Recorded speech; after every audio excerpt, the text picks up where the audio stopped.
ঝরাপাতার আজকের নিবেদন প্রেমেন্দ্র মিত্রের কাহিনী নিশাচর। গল্পটি ভালো লেগে থাকলে লাইক, শেয়ার, কমেন্ট করতে ভুলবেন না। নতুন গল্পের নোটিফিকেশন সবার আগে পেতে সাবস্ক্রাইব করুন আমাদের অফিসিয়াল ইউটিউব চ্যানেল ঝরাপাতা। শুরু হচ্ছে প্রেমেন্দ্র মিত্রের কাহিনী নিশাচর।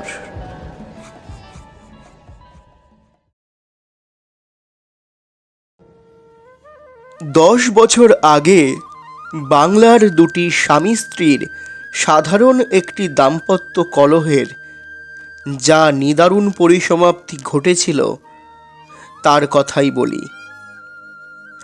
বাড়িটি তেমন ভালো নয়, অত্যন্ত জীর্ণ। সংস্কারের অভাবে তার চারিধারের দেয়াল নানা জায়গাতেই ভেঙে পড়েছে, কিন্তু সে ভাঙা দেওয়ালের ফাঁক দিয়ে সুদূর নীল পাহাড় আর শালের জঙ্গল যখন চোখে পড়ে তখন তার জন্য কৃতজ্ঞ প্রকাশ করতে ইচ্ছে হয়। ছোট খড়ের দেওয়াল, বাড়িটির সংকীর্ণ বারান্দায় দাঁড়িয়ে কতদিন অমলা দূরের নীল পাহাড় শ্রেণীর দিকে চেয়ে আর চোখ ফেরাতে পারেনি। এমনটি আর সে কখনো দেখেনি। বাংলার সমতল আগাছা আচ্ছন্ন পল্লীর সে মেয়ে। পৃথিবী যে এত বিশাল, এমন সুন্দর, এই ধারণাই তার ছিল না। কাজ করতে করতে দিনে অন্তত 100 বার সে বারান্দায় খানিকক্ষণের জন্য দাঁড়িয়ে দূরের পাহাড়ের দিকে চেয়ে থাকে। স্বামীকে অন্তত 100 বার দিনে ঘুরিয়ে ফিরিয়ে সেই এক কথাই বলে, ভারী সুন্দর দেশ না গো। বিভূতিভূষণের অত উৎসাহ নেই, শুধু সংক্ষেপে বলে সায় দেয়। পৃথিবীর সৌন্দর্য দেখে তারিফ করবার সময় তার নেই। তাকে অনেক কিছু ভাবতে হয়। 1 মাসের ছুটি মঞ্জুর হয়েছে, তবু আধা মাহিনায়। ছুটি ফুরোতে আরেকটা দরখাস্ত করতে হবে, কিন্তু মনিবেরা আর গ্রাহ্য করবে বলে মনে হয় না। অথচ অমলা 1 মাসে কী বা এমনি সারবে? দিন 20 হয়ে গেল, তবু নিয়মিত জ্বর এখনো আসে। এখানকার লোকেরা বলে অন্তত 3 মাস না থাকলে নাকি এখানকার জল ভালো করে গায়েই বসে না। কিন্তু 3 মাস ছুটি যদি না মেলে, এখানকার খরচ কুলাবে কেমন করে? সাহস করে, ভগবানে ভরসা করে সে রুগ্না স্ত্রীকে নিয়ে চেঞ্জে এসেছে। কিন্তু সাহসের একটা সীমা আছে। চেঞ্জের জায়গা হিসেবে বাড়িটির ভাড়া অত্যন্ত অল্পই বটে, কিন্তু সেই অল্পই যে তার কাছে দুর্বহ বোঝা। অমলা ইতিমধ্যে আরেকটি মন্তব্য করে, সে শুনতে পায় না। অমলা একটু গলা চড়িয়ে বলে, হ্যাঁ গো, কালা হয়ে গেলে নাকি? এত কি ভাবছো বলো দেখি। বিভূতি একটু অসহিষ্ণু হয়ে বলে, এই শোনো, তোমারও একঘেয়ে এ সুন্দর তা সুন্দর শুনতে আর ভালো লাগে না বাপু। সুন্দর দেখে তো আর পেট ভরবে না। অমলা উচ্ছ্বাসের মধ্যে বাধা পেয়ে লজ্জিত হয়ে ওঠে, সঙ্গে সঙ্গে অত্যন্ত ক্ষুণ্ণও হয়। স্বামীর ভাবনা যে কি তা সে জানে না এমন কিন্তু নয়, কিন্তু স্বামী নিজেই তাকে বারবার সকল ভাবনা ত্যাগ করতে বলেছে। চেঞ্জে আসার কথায় খরচের কথা ভেবে সে আপত্তি করেছিল, কিন্তু নানাভাবে বুঝিয়ে সে আপত্তি দূর করেছে। সে সম্বন্ধে কোনো কথা পারলে স্বামী বলেছে, ভাবনা ছেড়ে তুমি শুধু তাড়াতাড়ি সেরে উঠবার চেষ্টা করো দেখি। প্রথম প্রথম তাদের কি সুখেই কেটেছে। নতুন দেশের সৌন্দর্য ও বিস্ময় মুগ্ধ চোখে শুধু দেখে নয়, পরস্পরকে বলে যেন তারা ফুরাইতেই পারেনি। কিন্তু গত কয়েকদিন হতে স্বামীর ভাব যেন কেমন বদলাতে শুরু করেছে। অমলার মনে হয় দোষ তারই। চেঞ্জে এসেও তাড়াতাড়ি না সেরে ওঠা তার অন্যায়। না সারলে টাকা খরচ বৃথাই হবে। তবু স্বামীর এ বিরক্তি সে আশা করেনি। মুখখানি ম্লান করে সে ঘরের ভিতর চলে যায়। ভাবে স্বামীর এ বিরক্তি নিশ্চয়ই ক্ষণিকের। এক্ষুনি সে অনুতপ্ত হয়ে হয়তো ক্ষমা চাইতে আসবে। না, রাগ করে সে থাকবে না, কি একটা মজা করবে। শুধু সৌন্দর্য দেখেই একদিন যে সব ভুলতো, পেট ভরাবার জন্য ব্যস্ত হতো না, তাই স্মরণ করিয়ে দেবে। কিন্তু অনেকক্ষণ কেটে গেলেও বিভূতির আসবার কোনো লক্ষণ দেখা যায় না। অমলা রাগ করবে না ভেবেছিল, বোধহয় তার অভিমান হঠাৎ প্রচণ্ড হয়ে ওঠে। অকারণে স্বামীর সামনে গিয়ে 2-4 বার যাতায়াত করে সে ঘরে এসে হঠাৎ খিল দেয়। দরজায় খিল দিলে কেন গো? কি হলো আবার? অমলা সাড়া দেয় না। বিভূতি 2-4 বার কড়া নাড়ে, খুলবার জন্য অনুরোধ করে, তারপর নিজেই বিরক্ত হয়। মেয়েদের কোনো কাজের যুক্তি খোঁজার নিষ্ফলতা সে অনেক দিন আগেই উপলব্ধি করেছে। খিল খুলতে পীড়াপিড়ি করলে বেশি দেরি হবে এ কথা বুঝেই সে নীরবে নিজের কাজে চলে যায়। কিন্তু ঘণ্টাখানেক বাদেও ফিরে এসে দরজা বন্ধ দেখে তার রাগ হয়। এতটা বাড়াবাড়ি কিসের জন্য? বিরক্ত হয়ে বলে, সন্ধ্যা হয়ে এলো, বেড়াতে যেতে হবে না? খিল দিয়ে ঘরে বসে থাকলে কি শরীর সারবে নাকি? এবার ভিতর থেকে অমলা উত্তর দেয়, বেড়াতে আমি যাব না। এ পোড়া শরীর চিতায় পুড়লে তবেই একেবারে সারবে। বিভূতির রাগ বাড়ে। কড়া নেড়ে উষ্ণ স্বরে বলে, ওসব ন্যাকামি রেখে তাড়াতাড়ি সাজ পোশাক শেষ করে পেলো দেখি। অন্ধকার তো হয়ে গেল, আর বেড়াবার সময় কই? অমলা তথাপি দরজা খোলে না। তার অশ্রুরুদ্ধ কণ্ঠ শোনা যায়, আমি হয়েছি গিয়ে তোমার আপদ বালাই, তাই না? মরলেই তো তবে তোমার হাতটা জুড়োই। উঠতে বসতে তাত খিচবেই যদি, তাহলে চেঞ্জে আসার কি দরকার ছিল? কি হবে কি আমার শরীর সেরে? বিভূতির আর সহ্য হয় না। বেশ, কাঁদো তাহলে ঘরের ভেতর ইনিয়ে বিনিয়ে। আমি একাই যাচ্ছি বেড়াতে। বলে রাগে সে বাইরে বেরিয়ে যায়।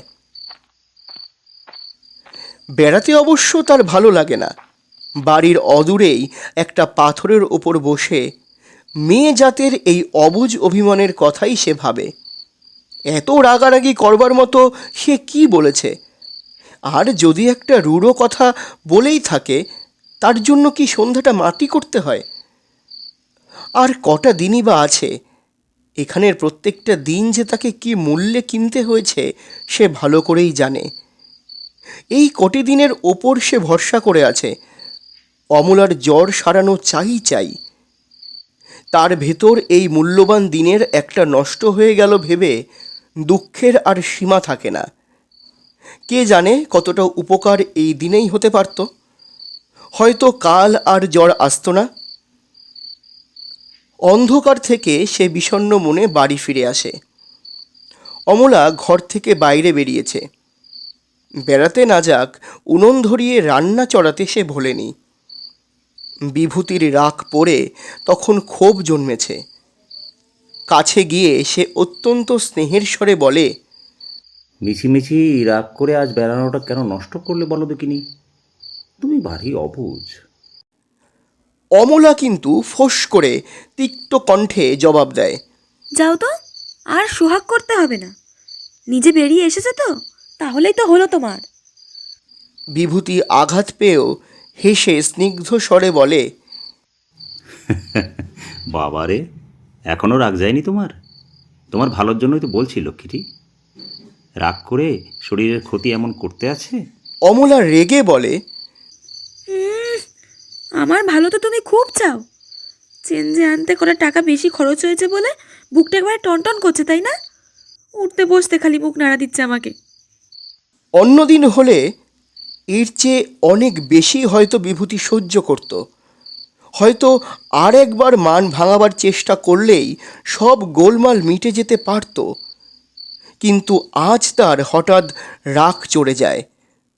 উষ্ণ স্বরে বলে, হ্যাঁ, তোমার জন্য টাকা খরচ হয়েছে বলে আমার বুক টনটন করছে বটে। হ্যাঁ, করছেই তো। বিভূতি গলা চড়িয়ে বলে, করবে নাই বা কেন? টাকা রোজগার করতে মেহনত হয় না? অমনি আসে। চেঞ্জ এসে ঘরে খিল দিয়ে থাকবে তো টাকার খরচ করবার দরকার কি ছিল? আমি তো তোমায় এই চেঞ্জে আনতে স্বাধীনই। বিভূতি সে কথায় কান না দিয়ে ধরা গলায় বলে যায়, বিয়ে হয় স্তক জ্বালিয়ে পুড়িয়ে মারলো। মরবে তো জানি, তা সোজাসুজি আগে থেকে মরলে তো আর আমার এত ঝঞ্ঝাট পোহাতে হয় না। অমলা সবেগে স্বামীর দিকে ফিরিয়ে দাঁড়ায়। কি? আমার আমার জন্য তোমায় ঝঞ্ঝাট পোহাতে হচ্ছে? হ্যাঁ, অন্ধকারে বিভূতি মুখ নিচু করে দাঁড়িয়ে থাকে, কিন্তু উত্তর দেয় না। স্বামীর দিকে চেয়ে খানিক দাঁড়িয়ে থেকেই অমলা রুদ্ধ কণ্ঠে বলে, বেশ, আজই তোমার সব ঝঞ্ঝাট আমি চুকিয়ে দিচ্ছি। অন্ধকারে অমলা খোলা দরজা দিয়ে হঠাৎ বাইরে বেরিয়ে যায়। বিভূতি এগিয়ে ধরতে গিয়েও বোধহয় কি ভেবে আবার ফিরে এসে বসে পড়ে। অমলা ছেলেবেলা থেকেই ভয় কাতর, সে জানে রাগ করে বাইরে বেরিয়ে গেলেও বেশিক্ষণ সে থাকতে পারবে না, এখনই ফিরবে। কিন্তু একটু একটু করে অনেকক্ষণ কেটে যায়, তবু অমলা ফেরে না। বিভূতি এবার ভয়ে ভীত হয়ে ওঠে। দরজার কাছে গিয়ে কাউকে দেখতে না পায় এবং মৃদু স্বরে ডাকে, অমলা। কোনো সাড়া শব্দ নেই। বিভূতি আরও জোরে স্ত্রীর নাম ধরে ডাকে, অমলা। তবু কোনো উত্তর মেলে না। এক অজানিত আশঙ্কায় তার বুক কেঁপে ওঠে।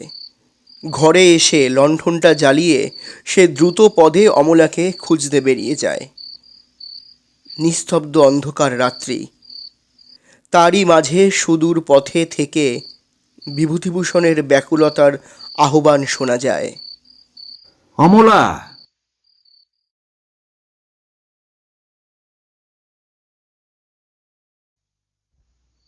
ঘাটশিলার স্টেশনে বসে গভীর এক অন্ধকার রাত্রে আমরা বিভূতি অমলার দাম্পত্য জীবনের এই কাহিনী শুনছিলাম। কেমন করে কি অবস্থায় শুনেছিলাম তার বিবরণ বড়ই অদ্ভুত। ছিলাম চক্রধরপুরে। হঠাৎ রমেশের খেয়াল হলো অন্ধকারে মোটরে করে গেলুরিতে গিয়ে বিভাসকে চমৎকৃত করে দেবে। আগের দিন সকালবেলা বিভাসের বাড়ি থেকে 3 জন মোটরে করে চক্রধরপুর রওনা হয়েছিলাম। হঠাৎ পরের দিন গভীর রাত্রে তার দরজায় গিয়ে ডাক দিলে বিস্মিত হবার কথা। শুধু বিভাসকে চমকিয়ে দেবার জন্যই এই রাত্রে এতখানি পথ যাবার তেমন স্পৃহা আমার ও বীরেনের কারোরই ছিল না। কিন্তু রমেশের উৎসাহ দমিয়ে রাখা বড়ই কঠিন। শেষ পর্যন্ত তার প্রস্তাবেই রাজি হতে হলো। গোল বাঁধল শুধু সোফারকে নিয়ে। স্পষ্ট না বললেও ভাবে বোঝা গেল এই অন্ধকার রাত্রে মোটর হাঁকিয়ে যেতে তার বিশেষ আপত্তি আছে। সে সম্বন্ধে সবিশেষ প্রশ্ন করে মনে হলো ভয়টা তার পার্থিব কোনো প্রাণী বা দ্রব্য বিশেষের জন্য নয়, তার ভয় ভৌতিক। এ পথে রাত্রে মোটর চালানো নাকি মোটেই নিরাপদ নয়। কিন্তু তার কোনো আপত্তি রমেশ টিকিটে দিল না। সন্ধ্যার খানিক বাদেই রওনা হয়ে পড়লাম।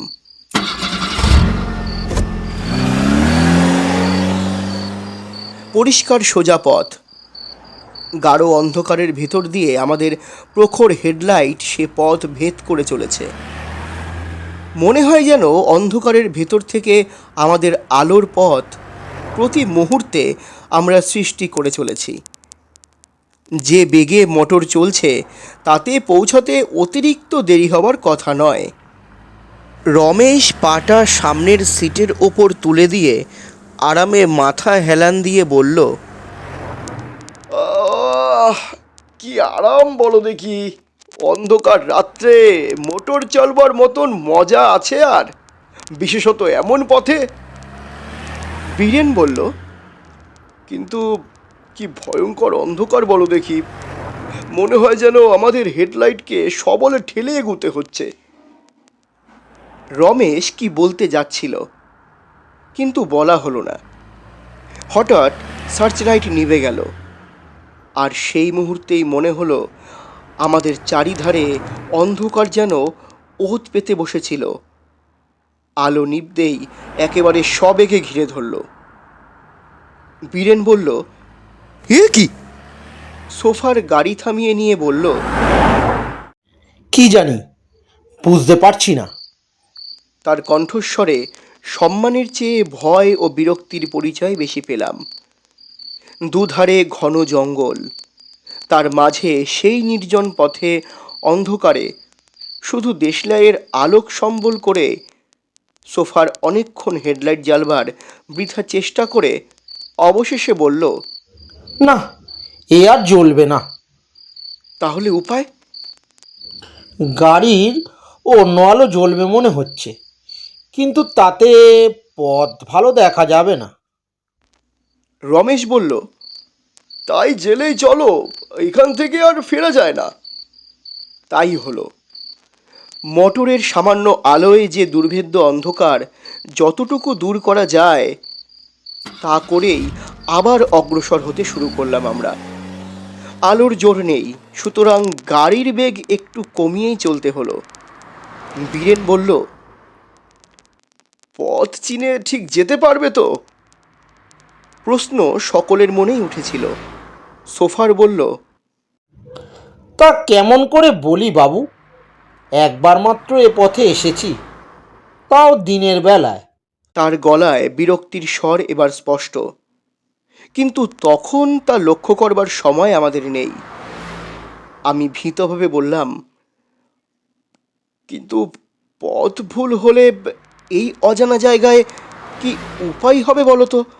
মানে আমি তো ঠিক বুঝতে পারছি না। সোফার কথা বলল না। মনে মনে রমেশের ওপর রাগ হচ্ছিল। গোয়ার তুমি করে অন্ধকার রাত্রে অজানা বিপদসংকুল পথে এমন করে তার জেদেই আমাদের বেরিয়ে আসতে হয়েছে। বীরেন বলল, ধরো যদি ইঞ্জিনটা কোনো রকমে খারাপ হয়ে যায়, এবং এই সম্ভাবনা ভালো করে হৃদয়ঙ্গম করবার আগেই আবার বলল, এসব বনে বাঘ আছে জানো তো? রমেশ আশ্বাস দেবার জন্য হেসে বলল, মোটর খারাপ হবে এমন আজগুবি কথা ভাবছই বা কেন? কিন্তু তার কণ্ঠস্বরে মনে হলো তার নিজের কথায় নিজেরই আস্থার একান্ত অভাব। তারপর খানিক সবাই নীরবে চললাম। চারদিকের নিস্তব্ধতা এবং অন্ধকার আমাদের ছোট মোটরের ক্ষীণ আলোয় আমরা ক্ষীণভাবে ভেদ করে চলেছি। পাশের গাঢ় কৃষ্ণবর্ণ জঙ্গলের আবছা মূর্তি যেন এই উপদ্রব প্রতি পদে ভ্রুকুটি করছে মনে হচ্ছে। মোটরের সামান্য একটু বেয়ারা শব্দেই বুক কেঁপে উঠছে, এই বুঝি বন্ধ হয়ে যায়। কিন্তু মোটর বন্ধ হওয়ার সমান বিপদই শেষ পর্যন্ত হলো। কত মাইল কতক্ষণ ধরে তখন এসেছি বলতে পারবো না। হঠাৎ সোফার গাড়ি থামিয়ে সামান্য ইতস্তত করে বলল, পথের উপর একটা নালা পড়ে, এখনো এলো না। অন্ধকারে পথ ভুল হয়নি তো? পার হয়ে আসুনি, দেখেছো ঠিক? দেখেছি বই কি। এরপর আর কি করা যাবে কিছুই ঠিক করতে পারলাম না। এখান থেকে আগানো বা পিছানো সমান বিপদ। এই অন্ধকার রাত্রে গহন জঙ্গলের মাঝে এদিক ওদিক ঘুরে মাঝপথে যদি পেট্রোল ফুরিয়ে যায় তাহলেই সর্বনাশ। কি করা উচিত ভাবছি, এমন সময় বীরেন বলল, রোসো রোসো, একটা আলো দেখা যাচ্ছে না? সত্যি আলোই তো বটে। অদূরে কে একজন লণ্ঠন হাতে করে আমাদের দিকেই আসছে মনে হলো। কাছে আসতেই দেখলাম লোকটা আর যাই হোক প্রিয়দর্শন নয়। অন্ধকার রাত্রে তাকে হঠাৎ পথে দেখলে আঁতকিয়ে উঠবার কথাই মনে পড়ে। শীর্ণ দেহ, শীর্ণ ঝাঁকড়া চুল, সেই শীর্ণ মুখের ফনার মতো উঁচিয়ে আছে। হাড় বের করা মুখে সবচেয়ে অদ্ভুত তার কোটর নিবিষ্ট দুটি চোখ। হঠাৎ মনে হয় বুঝি উন্মাদ, কিন্তু তখন অত বিচারের সময় ছিল না। জিজ্ঞাসা করলাম, এই রাস্তায় কি গেলুডি যাওয়া যায় জানো? লোকটার ধরন ধারণা অদ্ভুত। খানিক সে আমাদের কথায় কোনো উত্তরই দিল না। হয়তো সে শুনতেই পায়নি এই ভেবে আবার জিজ্ঞাসা করতে যাচ্ছি, এমন সময় অত্যন্ত গম্ভীরভাবে সে বলল, এই পথই বটে। লোকটার কথার ধরন দেখে কিন্তু কেমন সন্দেহ হলো। বললাম, ঠিক জানো তো?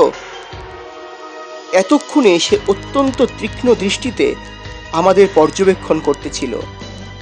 আমার কথায় হঠাৎ ক্রুদ্ধ হয়ে বলল, এইখানে 20 বছর ধরে আছি, আর গেলুডির পথ জানি না। যাক, হয়তো তার কথাই সত্যি। সোফার আবার গাড়ি ছেড়ে দিল। বললাম, যা হবার হয়ে গেছে, এখন চলো সামনে যত দূর পথ মেলে।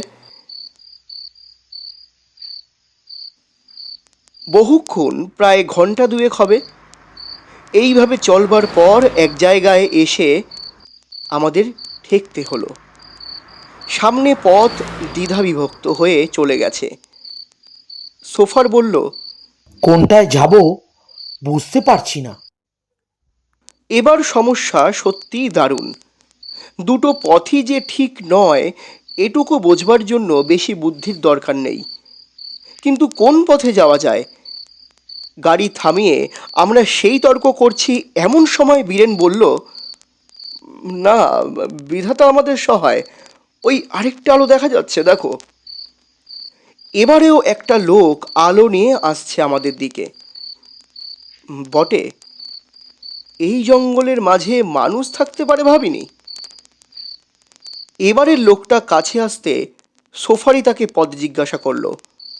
লোকটা বিড়বিড় করে কি যে বলল শুনতেই পেলাম না, কিন্তু সোফারকে তাড়াতাড়ি গাড়ি চালিয়ে দিতে দেখে বুঝলাম যে এবার রাস্তা সে বুঝেছে। হঠাৎ বীরেন বলল, দাঁড়াও দাঁড়াও, গাড়ি একটু থামাও তো। তার উত্তেজিত ভাব দেখে সভয়ে বললাম, কেন বীরেন? বীরেন কাঁপা কাঁপা গলায় বলল, লোকটাকে লক্ষ্য করেছো তোমরা? আমাদের উত্তরের অপেক্ষা না করেই ফের বলল, প্রথম যে লোকটা আমাদের পথ বলে দেয় একেবারে হুবহু সেই লোক। ঠিক এমনই একটা সন্দেহ আমার হয়েছিল, কিন্তু ভয় ধরা পড়বার লজ্জায় বলতে পারিনি। বীরেনের কথায় সর্বাঙ্গে কাঁটা দিয়ে উঠল। যথাসাধ্য সাহস সংগ্রহ করবার চেষ্টা করে বললাম, কিন্তু তাকে প্রায় 20 মাইল দূরে ফেলে এসেছি আমরা। সেই তো আশ্চর্য ব্যাপার। এই জনমানবহীন জঙ্গলের পথে দুবার মানুষের দেখা পাওয়াই অদ্ভুত ব্যাপার, তার উপর 20 মাইল পার হয়ে সেই একই লোক। সোফার হঠাৎ গিয়ার বদলিয়ে দ্বিগুণ বেগে গাড়ি ছেড়ে দিল। বললাম, ও ও ও ও কি করছো সোফার? সে তিক্ত কণ্ঠে বলল, কি করব বাবু, আমার প্রাণের ভয় নেই। তুমিও দেখেছো নাকি? সোফার পিছনে না ফিরেই ভীত স্বরে বলল, দেখেই না অত তাড়াতাড়ি গাড়ি ছেড়ে দিলাম। পর মুহূর্তেই আমরা সকলে একসঙ্গে হৈ হৈ করে চিৎকার করে উঠলাম। সোফার প্রাণপণে ব্রেক কষে গাড়ি রুখতে গেল, গাড়ি থামল না। স্টিয়ারিং হুইল একেবারে পাক খেয়ে পাশে গড়ানে খাদে গিয়ে হুড় হুড় করে নেমে চলল। সামনের দিকে চেয়ে সেই ভয়ঙ্করের মুহূর্তে দেখতে পেলাম নিচে গভীর জল। বুঝলাম আমাদের সলিল সমাধি হতে চলেছে। ভয়ে চোখ বুঝলাম, কিন্তু শেষ পর্যন্ত রক্ষা পেলাম। সামনে বুঝি উঁচু একটা তারের জাল ছিল, তাতেই গাড়ি আটকিয়ে গেল। এরকম অবস্থায় গাড়ি উল্টিয়ে যাবার কথা, কিন্তু ভাগ্যক্রমে তা হয়নি। চোখ খুলে দেখলাম প্রবল ঝাঁকুনি খেয়েও অক্ষত শরীরেই সবাই রক্ষা পেয়েছি। প্রথম কথা বলল বীরেন। আতঙ্কের স্বরে বলল, লোকটার একেবারেই কি বুকের উপর দিয়ে গাড়ি গেল সোফার? সোফারের পায়ে আঘাত লেগেছিল। খোঁড়াতে খোঁড়াতে বাইরে বেরিয়ে গেল সে। কি জানি বাবু, ব্রেক কষতে কষতেই গাড়ি ঘুরে গেছে, রোকবার আর সময় পাইনি। তাড়াতাড়ি বাইরে বেরিয়ে বললাম, এখনই দেখতে হবে, চলো। সবাই মিলে উপরে উঠে আসলাম, কিন্তু আশ্চর্য, তন্ন তন্ন করে চারিদিকে খুঁজেও কাউকে দেখতে পেলাম না। এক জোয়ান মানুষ সবাই মিলে স্পষ্ট তাকে গাড়ির ধাক্কা খেয়ে পড়ে যেতে দেখেছি। তার দেহ এই 1 মিনিটের ভিতর কোথাও উধাও হয়ে যেতে পারে না, কিন্তু উধাও হয়েছে। যেদিকে খাদ সেদিকেও পড়েনি, পড়েছে একেবারে সম্পূর্ণ অন্য দিকে। সেখান থেকে মৃত বা জীবন্ত কারো 1 মিনিটে অন্তর্ধান হওয়া একেবারেই সম্ভব নয়। বীরেন বলল, তাহলে কি? তার কথা শেষ করতে পারল না। একই আতঙ্কে সবার বুক কাঁপছে।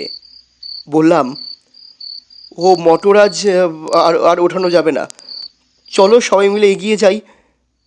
রমেশ বলল, কিন্তু কোথায়? ওই দূরে একটা লাল আলো দেখা যাচ্ছে, বোধ হচ্ছে যেন স্টেশন হবে একটা। কিন্তু আবার আলো?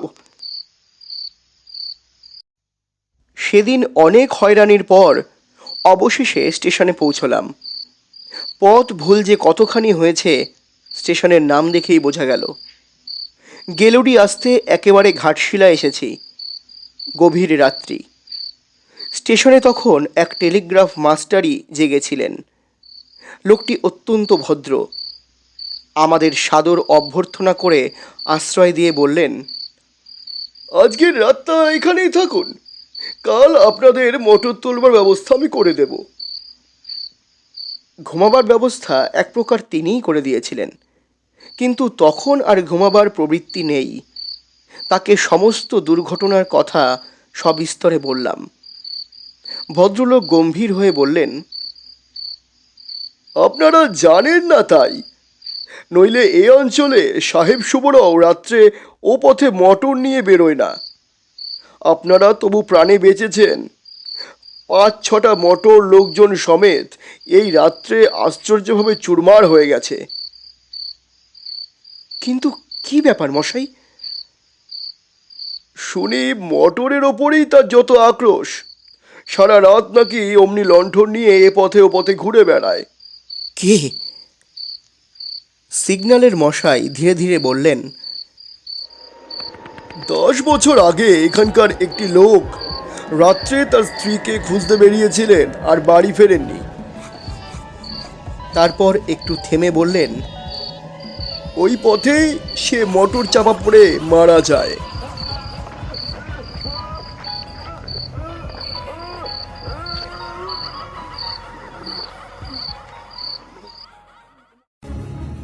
শুনছিলেন প্রেমেন্দ্র মিত্রের কাহিনী নিশাচর। গল্প পাঠে রমেশ, টেলিগ্রাফ মাস্টার এবং বীরেনের ভূমিকায় আমি বিজয়, বিভূতিভূষণ, সুখেন্দু দেবনাথ, অমলা, তিথি চক্রবর্তী, সোফার, দেবব্রত মজুমদার। আবহ নির্মাণ তরঙ্গ দ্য আল্টিমেট মিউজিক, প্রচার অলঙ্করণ চারুলিপি, সমগ্র পরিচালনা এবং পরিকল্পনা সাহাস ক্রিয়েশন। দেখা হচ্ছে আগামী সপ্তাহে নতুন একটি রোমাঞ্চকর গল্প নিয়ে। ততক্ষণ শুনতে থাকুন, পাশে থাকুন ঝরাপাতা ইউটিউব চ্যানেলের। ঝরাপাতা, কবিতার ও গল্পের কথা বিজয়ের সঙ্গে। সকলে ভালো থাকুন, গল্পে থাকুন, শুনতে থাকুন ঝরাপাতা ইউটিউব চ্যানেল।